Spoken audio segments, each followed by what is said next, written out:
Hi all, in this video we are going to see about latches and flip-flops. Latches are used to store a single bit of information. It is a temporary storage element used to store binary information of one bit.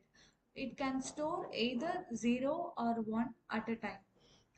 There are two types of latches, SR latch and D latch. SR latch consists of two inputs, set and reset, and then one output and the complement of that output. It is an asynchronous circuit. It does not have a clock signal. The output purely depends upon the inputs. If the inputs are changed, then the output is also changed.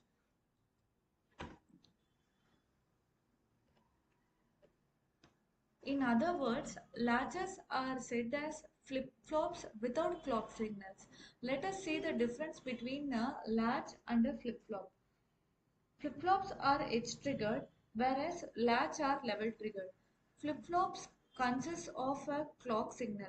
The output of the flip-flop changes only when the clock signal is active, but in the latch, the output purely depends upon the input signal. No clock signal is needed.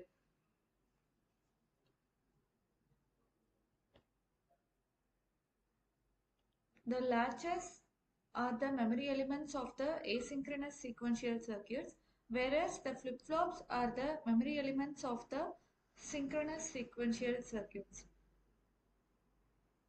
Let us know what is a flip-flop. A flip-flop is a primary block of the most of the sequential circuits. The output can be obtained by connecting the sequential circuits of using a flip-flop, a combinational circuit, or both. Flip-flop is a pair of latches and uses a clock signal additionally. Flip-flop is a circuit that maintains a state until directed by input to change the state. If the clock is active, whatever we give in the output in respect to the input, the output will be changed. There are four types of flip-flops: JK flip-flop, SR flip-flop, D flip-flop, and toggle flip-flop. Let us see these one by one. This is a SR flip-flop, that is set reset flip-flop. It is comprised of NAND gates.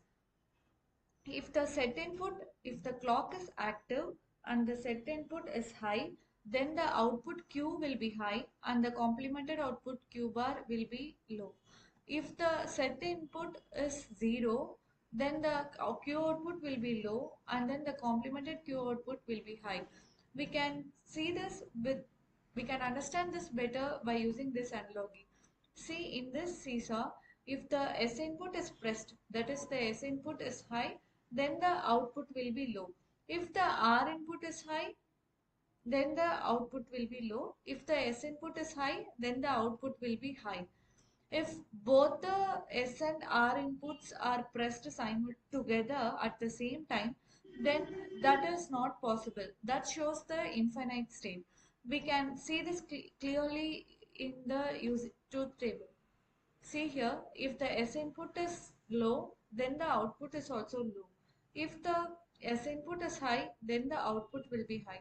If both the S input and R inputs are high, this will go to the infinite state. That's about the SR flip-flop. Watch our videos regularly and keep supporting us. Thank you.